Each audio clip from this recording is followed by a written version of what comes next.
Okay. Okay. So hi, I'm Joanna Scheib. I'm going to go ahead and just have everybody mute real quick and just do a little bit of conversation. Okay. I'm actually the corporate initiatives director for Phoenix Dream Center, and I also run the mentor teams. So let me tell you a little bit about the mentor teams beyond what you got in your email. Mentor team is 3 to 4 people. They meet with the mentee twice a month for the first 3 months. After that, they meet as a team with the mentee once a month. And when I say they meet as a team, after those first, it's supposed to be 6 meetings, but really it can happen as early as 3 or 4 meetings. You might say, you know what, I'm near the Dream Center on Thursday afternoon. Can I go by there and meet with our resident real quick? Maybe take her lunch or meet for a cup of coffee or whatever, and kind of do my own little meeting. And yes, you can. So the mentor teams are the family that the resident never had. I want you to think back in your growing up years. And for some of us, that was a lot longer than others. And think about not just your mom and dad, but your aunt, your uncle, your coaches, your youth advisor, your church people, your anybody who poured into you, your next door neighbor's mom's cousin, people who poured into you. Our residents never had that because the average age of human trafficking is 11 to 14. So at that point, they pretty much were in the life and lost family connect. Now, some of our residents still have connection with their family, but if they're at the Dream Center, that connection is not solid. So we have 8 different areas that we want to cover in every meeting. There's finance, there's education, there's career, there's family, there's spiritual, there's transportation, there's housing. And for each resident, that's going to look different. So you might have a resident that is like, I'm working full time right now. I am focused on moving out. I need to figure out transportation, housing, finance, career. So that will be the focus. You might have someone who says, I'm not leaving the Dream Center bubble until they kick me out. Okay, that's a different focus. So it's painting the picture of, you know, do they want to go the education path, or do they want to go the career path, or do they want to do both at the same time? Most of them at third pillar, they want to start earning money, but they're really intrigued by the education part. Now, they cannot graduate. Fourth pillar is the highest pillar. They cannot graduate till they have their high school diploma or GED. So if the resident you're working with does not have a high school diploma or GED, that is the team's #1 focus, is to encourage them, not to do it for them, but to encourage them to get that degree. Because until they have that, they can't graduate. So, you know, and basically we all know they can't do anything. They can't go anywhere without that GED or high school diploma. So the thing about the teams, and I want you guys to understand this up front from me, is I can micromanage you to death. And so this is a real challenge for me, but we like the teams to develop organically. Your first meeting with your resident will be on Zoom, because that way there's a little bit of distance and I'll be present and I will facilitate and I'll encourage conversation, and you'll get to see them and you'll get a little bit of a feel for them. The next meeting will be in person at the Dream Center, and I won't be there. And unless they really, really want someone from leadership to be there, it will just be them and their team. And you'll walk in like a brand new baby in your family and say, tell us about yourself. And, you know, what are your goals? Have you set any? They might say, I don't have any goals. That's the problem. I don't know what I want to do. I don't know where I want to go. I don't know what my options are. Well, let's do a gift assessment. Let's talk about, in a perfect world, where would you want to be 1 year, 3 years, 5 years from now? What do you expect from us as your team members? And some of the things that I have to say right up front is this is not horribly time consuming, but it is emotionally and spiritually heavy. We just had a team form 2 months ago. They met with their mentee 2 times and she decided to move in with her boyfriend. So it's done. If they leave the Dream Center to do something like that, you're done. If when they graduate after 4th pillar, if they leave Arizona, it's up to you if you want to continue that relationship with them. We have 2 mentees, right, or 2 residents, graduates, whatever, right now that live out of Arizona, that part of their mentor team still stays in communication with them. They still talk to them, they text, but it's very much a family relationship. It's not it's not you doing it for them relationship. So I want you to imagine if you had a niece, a nephew, a daughter, a son, a granddaughter, grandson, and they say, I want to go to college. And you say, well, where do you want to go? I don't know. Well, what do you want to study? I don't know. Well, how are you going to pay for it? I don't know. Well, I would hope as grown women, we don't say, well, you should study this, and this is where you should go, and this is how you pay for it, and I'm going to fill out all the paperwork for you. You're going to say, okay, so let's do a talent assessment test. Let's look at where your gifts of the spirit are. Let's look at what you enjoy doing. What are some things that you've done at the Dream Center that you're like, that's rocking. I like that. I like to work with people. I like to work alone. I think I would want to learn computers. I think I want to go into sales. Lots of options there. And so many times the resident has not been exposed to anything but human trafficking. They don't even know that they don't even know. And so the only thing they're seeing at the Dream Center is ministry, teaching, and medical. So they might say, I want to be a nurse. I want to be a minister. I want to be a teacher. I want you to let the triggers go off in your brain of, okay, that's all they know. And that might be their gift, but we're not going to pigeonhole them to that right away. On a different note, they might say, oh, I'm so excited because I just got a job at the McDonald's up the street. And I'm just really pumped about that. And you can't say, do you really want to spend the rest of your life saying, do you want fries with that shake? Because for them, stepping outside the bubble and being in front of people is huge. So at that point, you say something like, that's great. You're committing to a job. You're going to be bringing in income.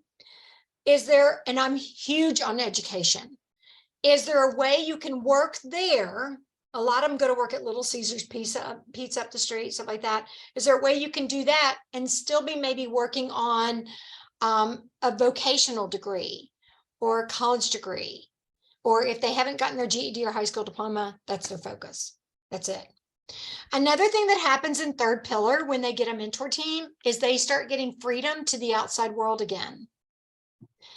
And they go from living in this very sheltered bubble of just feeling completely protected to the world is back out there again with the temptations and the triggers and the websites and the stuff. And so that's why we try to bring a mentor team in to walk alongside them at 3rd pillar to keep them in the mindset of the Phoenix Dream Center bubble. And that is, you're safe, you're protected, don't leave, write it out. Because what happens your junior year in high school or your junior year in college? What starts happening? Anybody remember? You're ready to be done. You get short timers attitude. Exactly.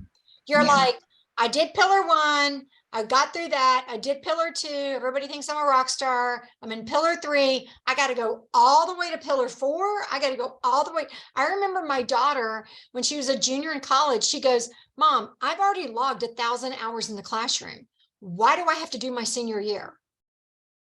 So, you know, and this is a pretty well-balanced young lady. She's 30 years old and she's the youngest principal in the state of Arizona.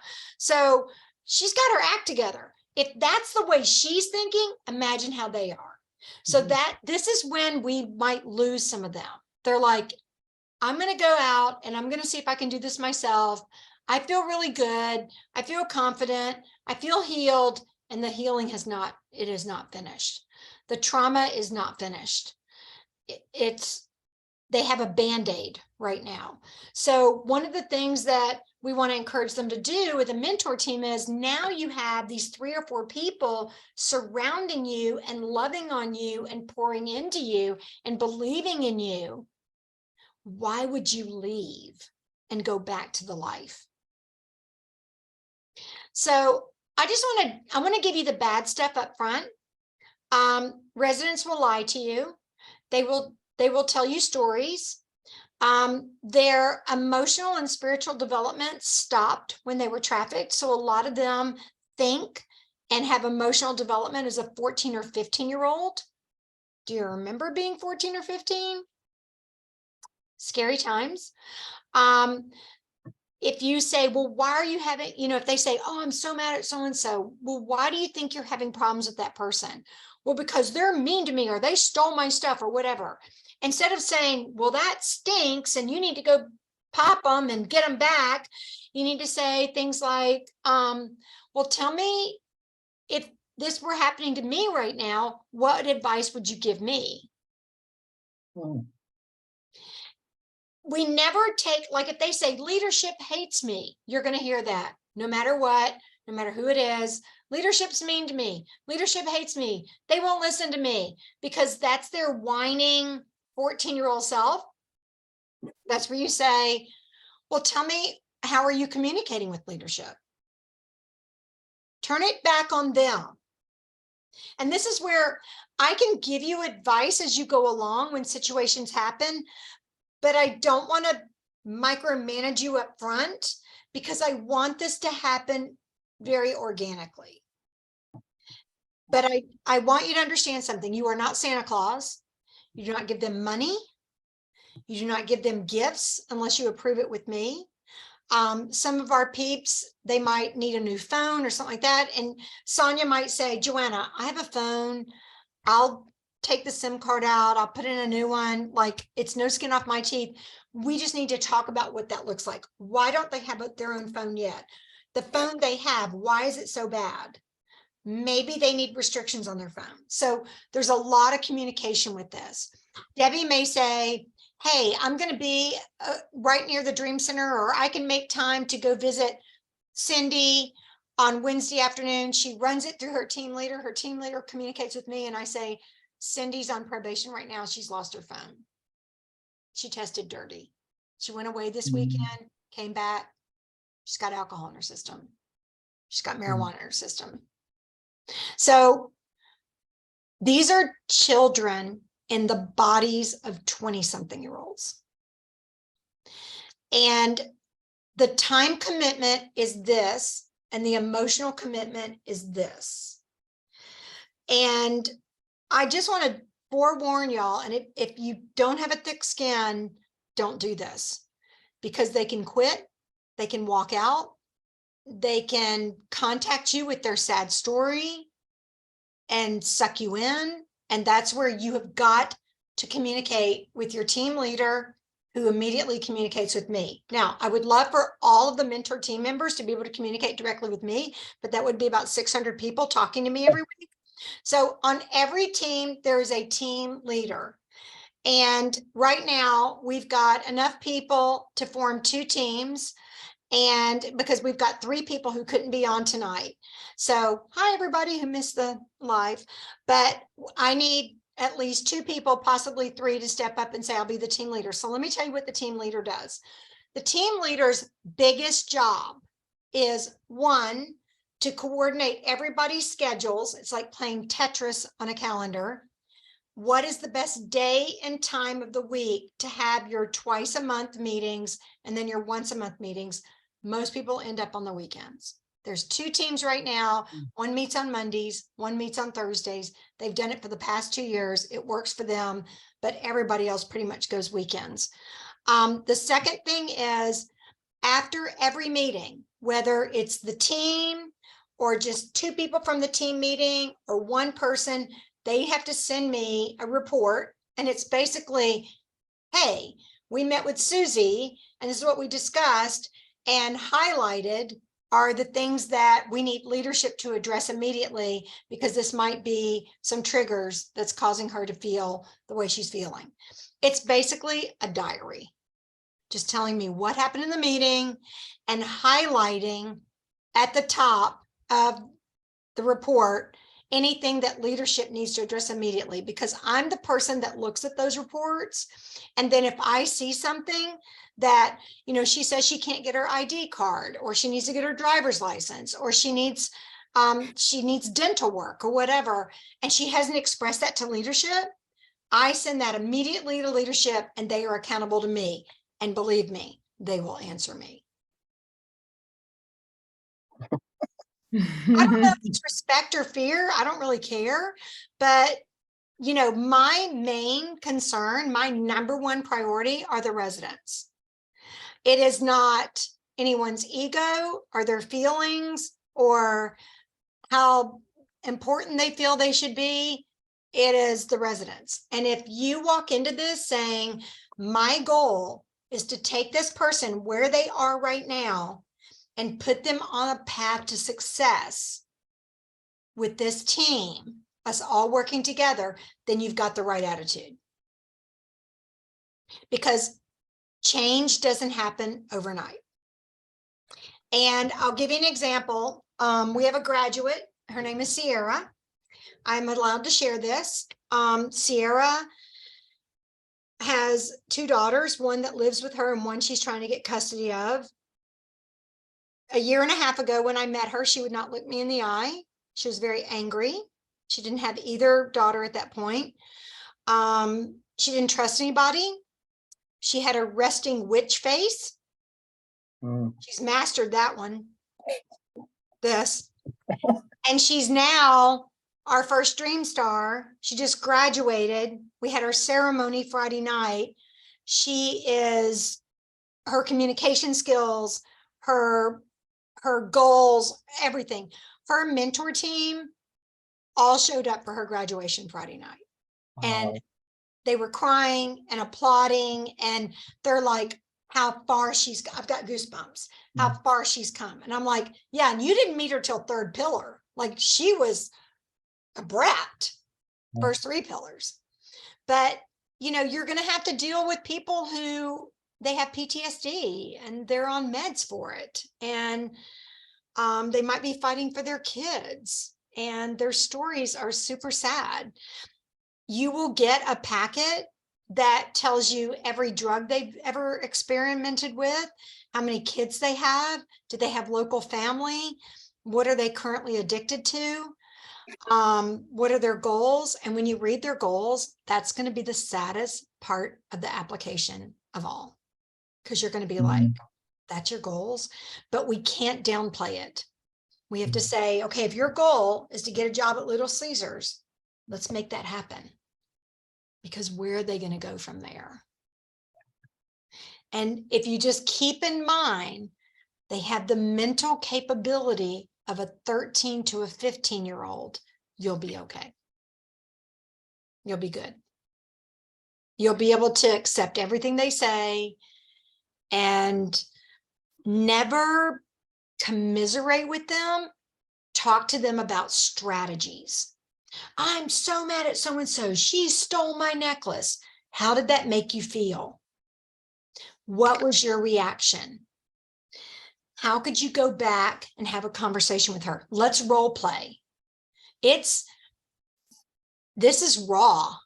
It's the real deal. It really is. And I've had people do it for a week and call me and say, I can't do this. And I've had people do it for 6 months and call me and say, I need to take a break.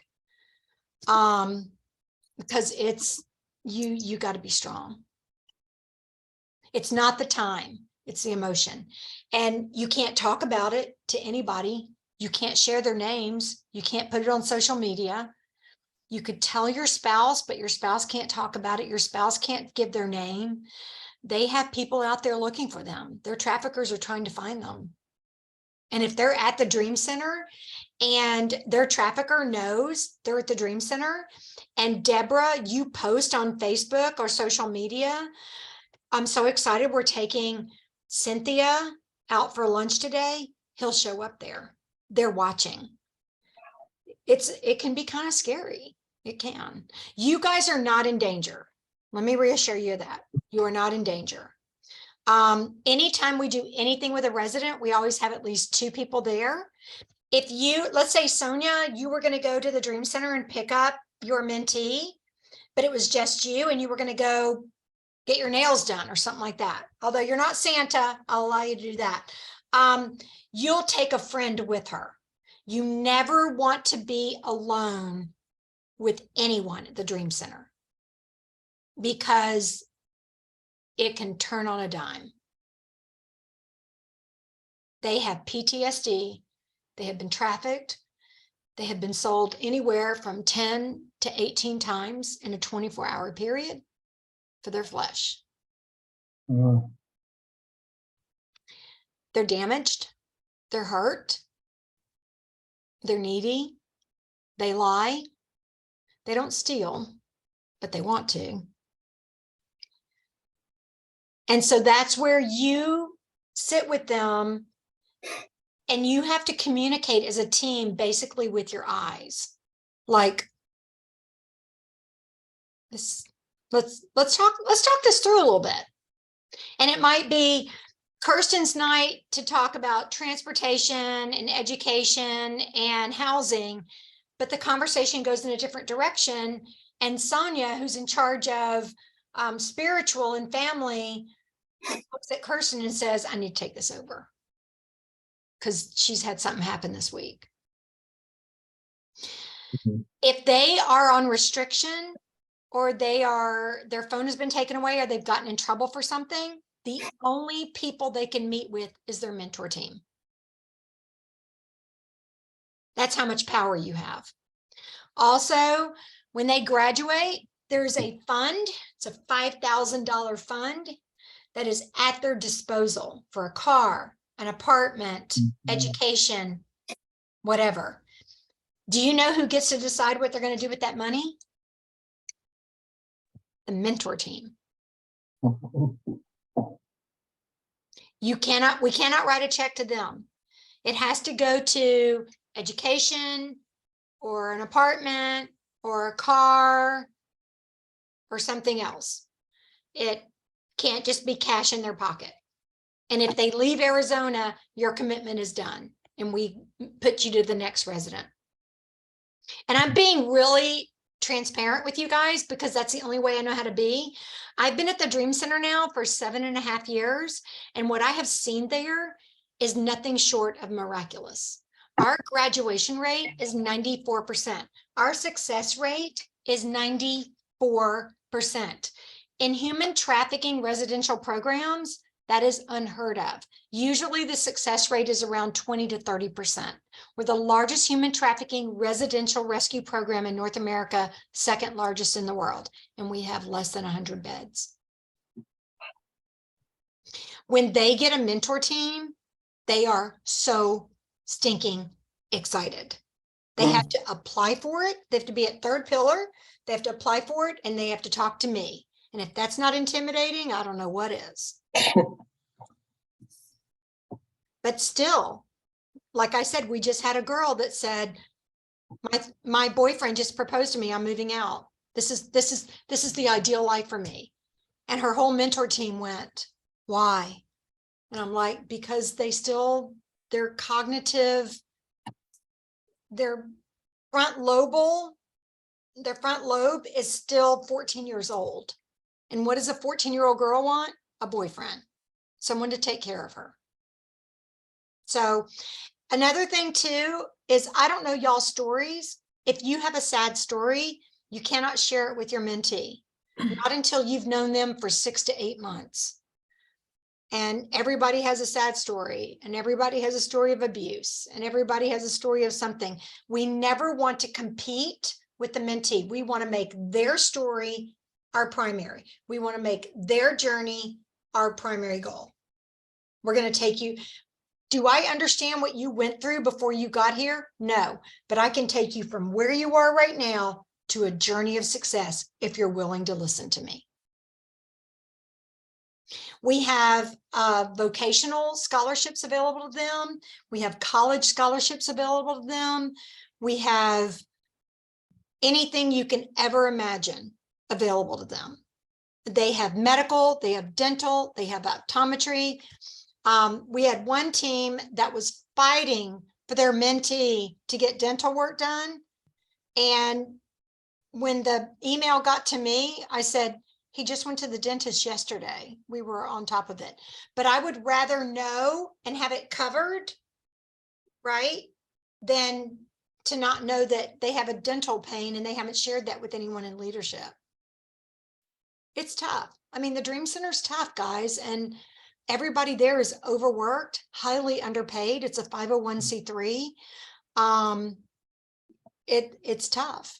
And if they feel like, if you see with your mentee, things are falling through the holes, I'm your connection, because as the corporate initiatives director, I'm in charge of raising the funds. And if I see that Christy's mentee is suffering in such and such an area, I'll start calling donors and we'll get it taken care of. I mean, that's what I do. I create money. My husband wishes it went into our account, but it doesn't. So that's the 501c3 part. But so now I want to open it up to questions for you guys. I really dumped on you guys a lot of things, a lot of emotion, but I'm looking for strong mentors. And also, we really, really love to have men as mentors. So if there's a man in your life, a husband, a friend, a boyfriend, whatever, who you think would be really good at this, men are amazing at this because they take the emotion out and they cut to the chase. So we really try to have at least one man on each mentor team, because we want, if it's a female mentor team, which right now we have 3 females that need mentor teams, they need to learn to work with men in a respectful way and not a sexual way. And our gentlemen don't trust men because they've been trafficked by men. So they have to learn to reestablish a trust with men. So we really try to get some guys on board as well. And a lot of times it's the women who recruit a man who say, it's twice a month, come and do it. Talk about transportation. Yeah. Okay. All right. So what are your questions? What is the ratio of men to women? We have, so out of almost 100 beds, we have right now, I think 11 men, the rest are women. And we don't have any men right now that are up for mentor teams. The guys go a lot slower through the process than the girls do. The girls jump to third pillar pretty quickly.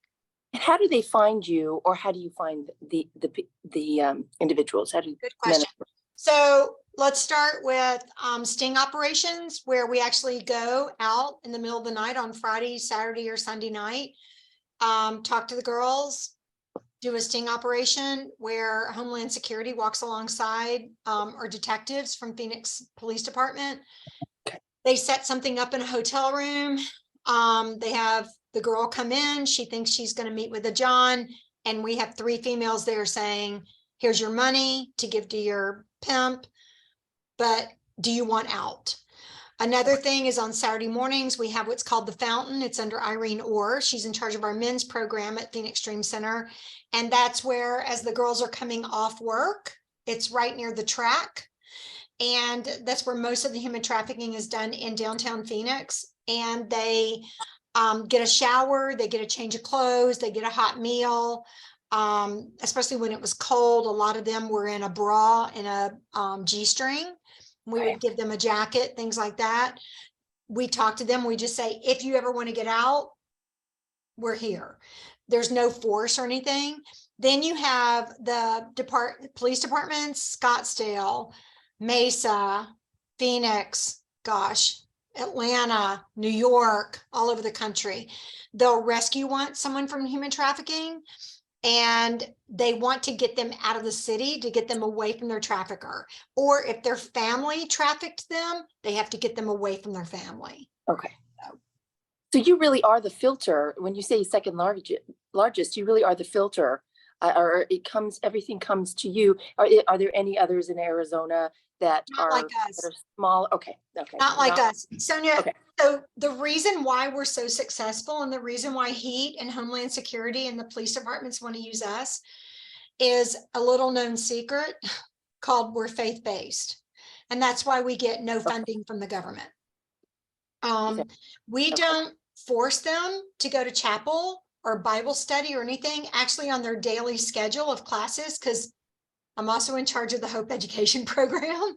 And on their schedule, if it's a faith-based class, there's a code on it.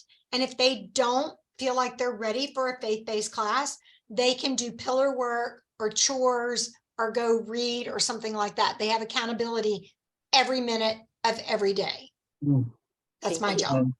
So, but they're surrounded by it. They hear it, they see it, they smell it, they drink it. It's everywhere around them. And that's why we're so successful, because we do talk about answering to a higher power, but we don't cram it down their throats, because so many of them have been trafficked in the name of the church. Okay. So that's why we're so good. And that's why everybody trusts us, because we have no ulterior motive. We're not money making. We're a true 501c3. We run literally by the pennies that we get from corporations and grants and things like that. I've got 7 grants on my desk right now that I'm applying for to try to pay for us to get through the summer with our air conditioning bill. So they do not pay a penny to be in our program. It is all funded by individual donors, corporations, and grants. Okay. So how long can you hear me? Yeah. Okay, so how long have they been in there by the third pillar? So some of them go fast track. So some of them might have been there 4 or 5 months. Okay, Some might have been there a year and a half. okay. And a lot of them, so when I took over the mentor team program, originally the mentor team program was for graduates. And when Brian Steele, our executive director, first said, "Can you take this over? Will you do this?" I said, "This is what I see. When they hit third pillar, they get short timers attitude. They get junioritis. They're like ready to be done. And they get their phone back and they can start working or go to school. They're leaving the safety of the bubble." That's when we need a mentor team. That's when we need people from the outside coming in and going, "I believe in you. I have faith in you. I will walk alongside you. I'll be your mom, your dad, your auntie, your uncle, your youth pastor." And so that's why we changed the program up, so that when they hit third pillar, and I want to tell you something, guys, when they hit third pillar, they immediately go to either Caitlin Fugelstadt, who is in charge of the girls program, or Irene, who's in charge of the boys program, and they go, "I want a mentor team." Like, it's a huge, Nice. Great. I've got 3 girls right now that have been waiting a good 2.5, 3 months to get a mentor team. So Joanna, before we meet this young lady, will we hear her story, or is that not something that Yeah, you'll shared? see whatever she puts on her application. So if you go back to your mentor team packet that I sent you, you'll see everything they'll fill out. But as far as them telling you their story, that usually happens about the third or fourth meeting. There's a honeymoon period, the first couple of meetings where they're on their best behavior. And they're going to take notes and they're going to set goals. And then about the third or fourth meeting, you're going to see the raw. And that's when I start getting the calls from the mentees, or the mentors. They're like, she said this, or she said, how do I do? And I'm like, okay, so you deal with it this way, and you can't empathize. You can't say, I understand how you feel. Unless your body has been sold 12 times in a 24-hour period, you can't empathize. But you can say, I understand you're in pain. Let's think about how we can get through that pain and get you to the next level. Your job is to take them from here to a success path, not to cure what's happened. They have therapists, they have counseling, they have ministers. Let me tell you, we have the best of the best, and we should, because we can't afford them, but they're there. I have the Hope Education Program is comprised of teachers who teach from 9 o'clock in the morning till 4 o'clock every afternoon, Monday through Thursday, and then 2 classes on Friday, who are all professionals that work real jobs in the outside world. And they drive all the way to the Dream Center to teach a 55-minute class and then drive all the way back to work. They're all volunteers. Wow, that's great. That is great. Yeah. So everything from Christian yoga to math for life, to finance, to English, to Bible studies, mom classes, everything. Nice. Oh, it's It's an amazing program. When our president was President Trump, he sent a task force to the Phoenix Dream Center, and they evaluated us for 6 weeks, and they named us the primary exemplary human trafficking residential rescue program in United Wow. States. that is just so I'm taken Oh, back. That is so impressive and amazing, and Yeah. it makes me so happy that Yeah. that you're doing Absolutely. this work. I just had no idea. I'm sorry. I'm surprised that I didn't know. I mean, obviously I wouldn't know all this, but this is pretty big, and you're doing a lot here in the It's valley. Yeah. And 30% of our women who come in have babies or they're pregnant, because a trafficker will sell a woman until her water breaks. Wow. So oh my God. they will drop them at our door Oh, and we rush them to the hospital. It's the only thing we can't do in our medical clinic is deliver. Well, that and the girl who came in with a bone fragment from a gunshot wound, but that was a whole different issue. But we can do everything else. Like we do their baby aftercare and all that. But a lot of times when they deliver their baby, they lose their baby immediately. So then we've got all that trauma to deal with. My gosh. wow. Wow. And then some of them will talk about how they have families, and you're like, where's their family in all this? Well, at 14, they got mad at their mom and hooked up with their boyfriend, who their parents thought was the most awesome guy in the world, because the traffickers hire these sharp looking guys to groom these girls. And next thing you know, they're in the care of a 50-something-year-old man who's got a gun to their head and an IV up their arm with heroin going in it, and threatening their baby sister and baby brother, who we saw them at school last week. Oh, your sister had on a pretty red sweater. She's next if you don't perform. I mean, this is a Lifetime movie come to reality. Yeah. Like when I started there over 7 years ago, the more I learned about it, the more I was like, this is like a movie. Yeah. And the whole thing about the white van pulling up and snagging the kid off the street, that doesn't happen. If that happens, it's a kidnapping. That's about money.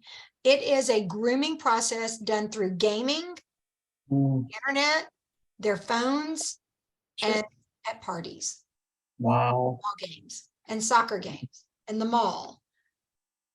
Wow. And Joanne, I've even heard like ASU fraternity parties. Is that true? Yeah. So what happens with our collegiates when they get trafficked is, imagine like being standing there with like 4 or 5 of your sorority sisters, and you're somewhere in Phoenix and you're hanging out at a bar or whatever. And this really good looking guy walks up and says, "Hey, I'm in a real situation here, girls. I've got 10 businessmen coming into Phoenix tomorrow. They're staying at the Renaissance. We've got a suite and we need bartenders. And all my bartenders canceled on me. Can you guys show up? We'll pay you $200 each to be there for just 2 hours. It's completely safe. You can all come together. We would really appreciate it." What are they going to say? $200 for 2 hours? Right. Yeah. And my girlfriends, and they're like, "Okay, so wear something kind of sexy because you can get tips." Well, I don't know how to be a bartender. It's okay. If you can pour drinks and hand out beers, you're good. Yeah. And next thing you know, they put something in their drink. They've got them dancing, Wow. footage of them. They get them in a room with one of the guests. The businessmen leave town. They go back to their wives and children. And the traffickers have footage of Susie Q having sex with 4 different men. And they say, Wow. "This will go viral. This will ruin your life Right. if you don't participate." Mm. Wow. So again, it's like a movie. It's Yep.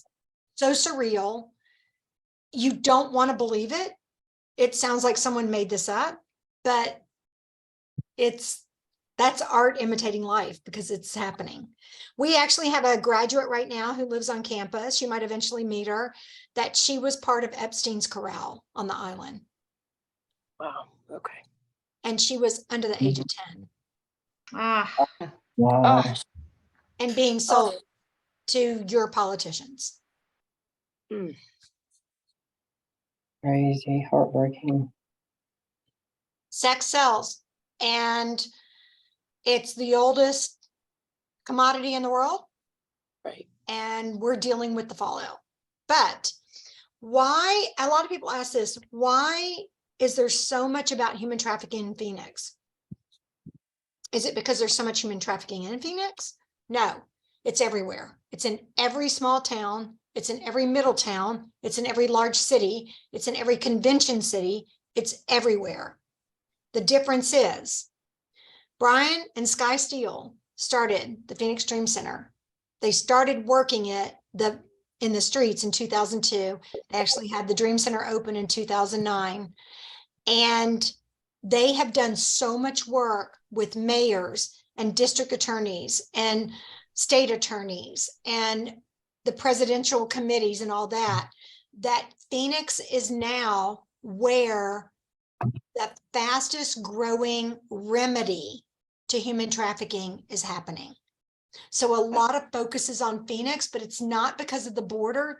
We are not a border issue at all. I've been there 7 years. I've seen 2 girls come over from Mexico. Mm. It is grooming, internet, gaming. And when COVID hit and all the kids took their computers in their bedrooms to do school, human trafficking online recruiting went up 80%. Oh my God. Ooh. It is not a border issue. It's not a jail person's child issue. It's not an addict person. It is our kids. The first girl I ever worked with at the Dream Center as a volunteer, she was on target to be valedictorian of her class of a private Catholic school in Phoenix. And both of her parents are C-level executives for Phoenix companies. Mm. And she was groomed Wow. and got pregnant. And they dropped her on our doorstep when she was giving birth. Oh, Wow. Gosh. Can you believe men will have sex with a girl when she's pregnant? That's No. huge. That's Good. horrible. I want to shock you with this one. The #1 commodity, the highest payment goes out for an 11-year-old boy. What? that's Are you serious? Kids Yeah. under the age of 18 are worth $250,000 a year. Over the age of 18, they're worth about $185,000 a year. Oh my goodness. And the number one commodity is an 11-year-old boy. That's- And we wonder why the transsexual market is so bad. Because Oh. they make them dress up like a girl. Mm, So if, when, if that doesn't take away your dinner, yeah. and that's what we deal with every day. So Right. when, keep that in mind, when you're dealing with, not so much me, but if you talk to Shauna or you talk to Caitlin or you talk to Irene or whatever, and we're trying to get stuff done and you're like, it's not getting done fast enough, Joanna. We're doing the best we can with a staff of about Mhm. 6 people who are paid, Okay. out of leadership. And then the rest of us are volunteers. Wow. And yeah, Um, so it's a great cause to get behind, but I will tell you, when the rubber meets the road and you sit down with your resident and you know that you know that you know they are lying to you. Yeah. Okay. They are telling you something to make you feel sorry for them. And you're like, but they've been through so much. And I'm like, but that's not your job. Your job is to take them from here Yes. and get them to be successful. Okay. We have to break the cycle. yeah. And I'm not saying they'll all lie. Some of them, oh my gosh, we've got one right now. Her team, I think they're in love with her. She's like the sweetest, kindest. They're like, who would traffic this child? I'm like, have you seen her? She's beautiful. Like, Mm, Gosh. stick a heroin IV up her arm, she'll do anything. These guys will pay $1,000 an hour for her. wow. But a lot of our residents do gain a lot of weight when they come to the Dream Center. Mm, It's a twofold thing. One is the substitution for drugs and alcohol. And the other is I'm going to make myself as unattractive as I can to Mhm. the mm, population. So we try not to talk a lot about your size, but we talk about health. We talk Okay. about eating to be healthy, eating for energy. What are you putting in your body? We've had people from the mentor teams take them shopping with their food stamps and say, okay, let's work out a menu for the rest of the week. Now they get all their meals at the Dream Center, but they do have access to an amazing kitchen on the 4th floor and a huge refrigerator. And in their rooms, they have a microwave and a smaller refrigerator. You know, one of the little, I call it like the little campus refrigerators. So they do have access to that, and they do like to make their own meals and their own food because they recognize that volume eating is starch, protein, and fat. And they start seeing their bodies change and they're like, this doesn't feel good. So we try to do exercise, but we try to do it in the way of, we want your heart to be healthy. We want your liver to be healthy. We want you to feel strong for your children, not how do you look in a bikini. Mhm. So that's why we have to be really careful, especially you young, cute girls. We have to be careful about how you dress for your meetings. You've got to be very neutral. You know, you can't how walk do you, there in your little tight tank tops and your cute little skinny jeans. You're going to have, you know, I'm just being honest with you as a mom. Like, you're going to have to be conservative. And if you take them out to lunch or whatever, it's not about how cute you look, it's how good they feel about themselves. Mhm. So What is the youngest? I'm sorry. The youngest person you have now, like the oldest, is it someone in the teens and it's the usually 30s? 18 to 25. 18 to But 25. we actually have a resident right now that's in her late 30s that Okay. it's her 3rd time back at the Dream Center, and she is doing amazing, Okay. but she's extremely needy. So before you meet with your mentee, we have another Zoom meeting and I give you the dirt on them. I tell you what their good points are, their bad point. I give you everything so that you walk in eyes wide open. There's no Okay. shell shock. And then your first meeting with them is on a Zoom meeting. It might be 20 minutes after I tell y'all the scoop on them. And then the next meeting you'll have will be at the Dream Center. And you'll do it in the Learning Center. They will meet you in the lobby. They'll have a notebook. Their job is to make sure the Learning Center is clean, the trash is empty, the lights are on, it's unlocked. They'll walk you around the back of the building to where the Learning Center is. You have your meeting. If it's at night, we have security escort you back to your cars, although Homeland Security has cameras everywhere.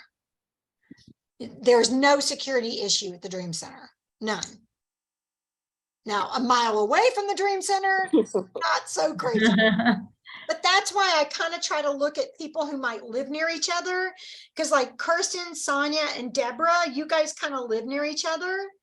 To say, not that you have to, but if you wanted to carpool. And then we really try to ask that the first 3 months that everybody try to be there, but you can't always be there. You might travel for work, you might have a sick child, whatever. And that's where I give the team leaders access to this Zoom account. So you can actually Zoom in for the meeting at the Dream Center, but their internet stinks and you're going to be frozen 90% of the time. You'll see when we meet with the mentee on Zoom, they'll be like, ah, Oh, Is it overwhelming for the young lady the first couple times because she'll have 3 or 4 women looking at her like Exactly. when I started this program 2 years ago, I had to have 9 people on each team. Wow. oh gosh. That Oh. was overwhelming. That Okay. would be. So now we decided 7 or 8 months ago, it's going to be 3 to 4 people. It's easier to juggle. Each person will have 2 roles assigned to them that, that's their niche, but it ends up that everything overlaps. If you're education and transportation and Sonia's, career and finance, it all overlaps.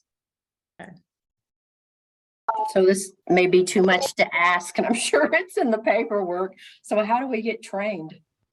That's the Holy Spirit. Do you have kids? I lost my only child, so Sorry. yeah. Did anybody take you through parenting classes before you had that child? Nope. Nope. That's why we really wanted to happen organically. Yeah. I have our first meeting. I'll be sending y'all private messages through the chat. So I might say, like Debbie might be talking and I'll say, Debbie, ask her this, or, Kirsten, ask her this. But it really needs to it just needs to happen. Yeah. If I over direct you, it's going to put a divot Won't in. be authentic. Yeah. Yeah. Yeah. It's going to put a divot in it. Now, the team leader will send me reports and say, oh gosh, over a year ago, we actually had a team that 2 of the mentors, when we had 8 people on a team, they got into an argument in front of the mentee. But it turned out to be a great learning experience for Oh, the good. mentee because she saw how adults have conflict and Mhm. resolve it. Yes. And Absolutely. say, I'm sorry, you're right, that's you. Like it was, yeah. Wow. With 3 to 4 people, that hasn't happened. And Do you have any- there was some ego involved there too. Mm, I have so many stories. I can tell you guys, like if you're going to take your mentee to lunch as a group, how many of you would order wine or beer at lunch? it's funny. That's actually part of my training now. Oh, That's right. funny. You should order Wow. alcohol. If you were to have your mentee over for Thanksgiving lunch, don't serve alcohol. Like, I actually have to say that now because it happened. Wow. Wow. If you're Crazy. going to take your mentee out for lunch or breakfast or coffee, who pays for it? We do. You do. Right. They have no money. Right. Right.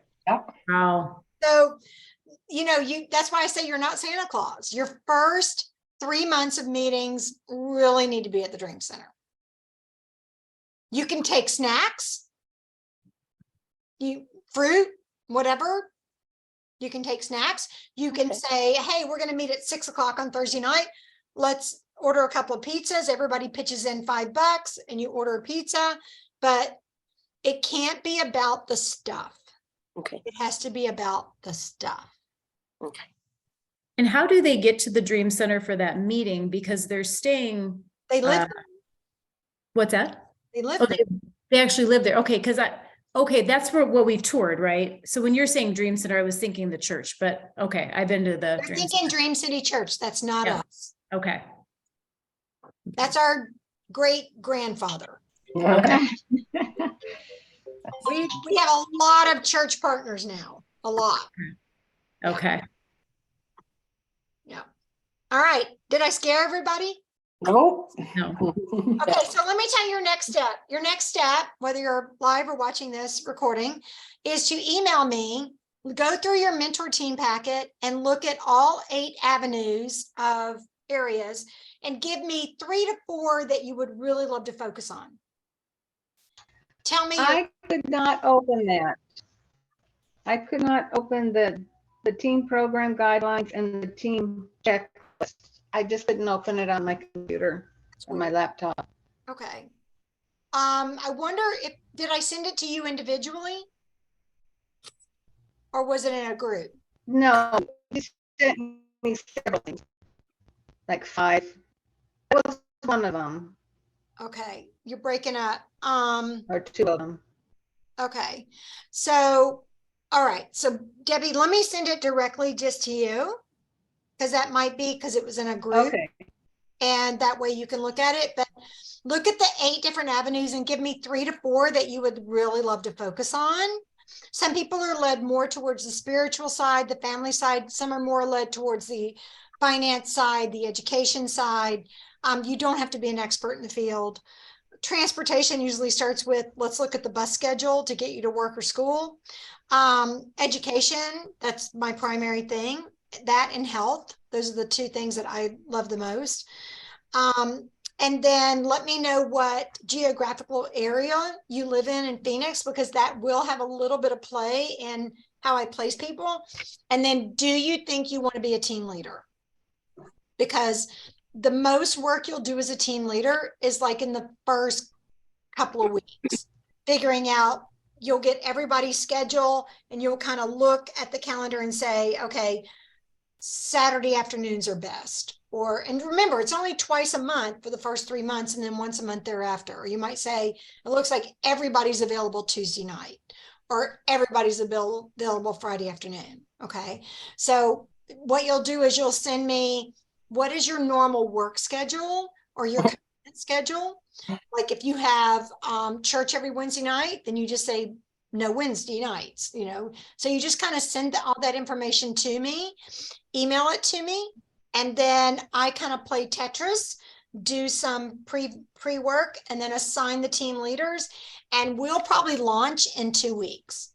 I have surgery a week from today, and so probably you'll hear back from me by the end of next week with the final teams and who the team leaders are and all that. But if you want to be a team leader, it is not a huge time commitment after the first couple of weeks. It's just figuring it all out. Do you have any more openings right now for, the mentor teams during the week? Yeah. You do? Okay. You I work a send lot of me your weekends. schedule. I'll look at like if 3 people can meet during the week, but then there's 7 people who can only meet on the weekends, then I try to do that preliminary work for the team leaders. Okay. Then I say, this is who your candidates are. Now you communicate with them, because the main thing is I want to only communicate with the team leaders, because it's easier for me to communicate with 15 than 400. Yeah. I empower my team leaders to make those decisions and to use their discernment. As far as, if somebody says, hey, I'm near the Dream Center, can I go take Susie to lunch? No, but you can bring lunch to or at the Dream Center, but you have to stay in the public areas. Yeah, okay. And I feed you all that information. This never leaves my side. Mm. I'm the big mama.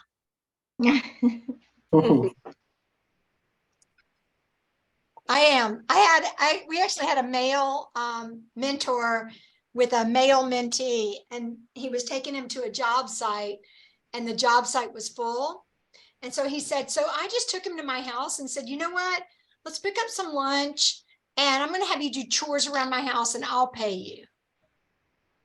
Mm, Oh, And they're both amazing people. The mentee, the mentor, they're both amazing people. And I blew a gasket. You cannot be alone with a mentee anytime, especially in your home. My goodness.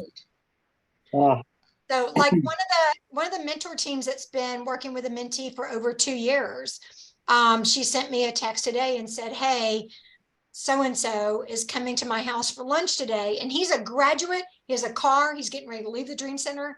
I just want to let you know that my husband and my brother will both be there. I'm like, you're good to go. So this accountability never stops. It is for your Right. protection and their protection. yeah. It's like you don't ever have a male boss have a female walk into his office and he shuts the door. Stupid Right. does and stupid does. So we protect you. Mm. They're my priority, but I'm going to protect you. yeah. And you may ask me something and my response might be no. And I don't want you to get your panties in a wad. You just need to understand that I might have 7 other meetings going on at the same time. And I have to respond to you very, very quickly. No. I'll talk to you later. I love you. No. All right, you guys are awesome. Just email me. And if you really think and pray about it and you're like, you know what, Joanna, this isn't my gig. We have so many other ways for you to volunteer at the Dream Center until you're ready, because this is huge. It really is. And like I said, it's not a huge time commitment. It's a heart commitment. Yeah. that makes sense. So you said the next step is in the team guidelines, right? Look at the team. Yeah, look at the mentor team. Yeah, packet. There's 8 different areas. Tell me 3 or 4 that you would love to work with. What is your general schedule during the week? Like if you have firm commitments or a work schedule, send me that. And then what's your geographical area you live in? And that may make a difference. It may not. Okay. Mine's gonna be a little challenging, so since I'm a flight attendant, we have to bid, you know, the month before coming into the month, and we don't ever know our schedule until about 2 weeks prior to the month coming up, but I'm starting to get more seniority since I've been there 17 You'll have years, more but control. Yeah.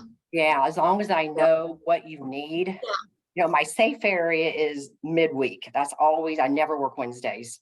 Okay. You know, I work a lot of Saturday, Sunday, Mondays. Well, see, that's what you would put Yeah. on your email to me. But then sometimes I can bid weekends off probably by now. Yeah. I haven't tried it much, And but yeah. And Yeah. this is like, guys, you're on their mentor team until a year past graduation. Like this could be a 1 to 3 year commitment. yeah. Like mentors are the ones who go to their weddings and their graduations and That sounds really cool they too. have their kids named after them. And Wow. like the girl that I mentored 6 months into working at the Dream Center, I was her advocate. Her kids call me Granny. Like, and Wow. I hate it. You don't look like a granny. No. Well, actually, we're going to Philadelphia for my granddaughter's first birthday. It's my first grandchild. So, Aw. Aw. but I am not That's Granny. cool. I'm JoJo. Aw. I wanted to be Auntie Joe, but my son wouldn't allow it. It's funny. Oh, He's that's like, cute. you're a grandmother. Oh my gosh. All right, you guys are awesome. I'm excited we were on. And if you're Yeah. watching this recording, respond to me as quickly as you can. I'll be catching a flight at like 6:30 in the morning and I'll be working on this on the plane. So Wow. as soon as possible. We'll be praying for your surgery. Oh, Yeah. thanks. I'm gonna Yes. get a new knee. Oh, Wow. new Good for you. that. Are you serious? My I heard husband you're, said, can they do 2 knees and make you taller? I'm like, I heard you're amazing. So you look like you're in good shape, so you'll be fine. doctor said I'm good to go. Yeah. Yeah. You'll be I fine. just too many years of football and feel the burn and yeah. Yeah. Yeah. I'm thinking I know, let's see which one. I think I know. Deborah, do I look familiar? You look really familiar. Ooh.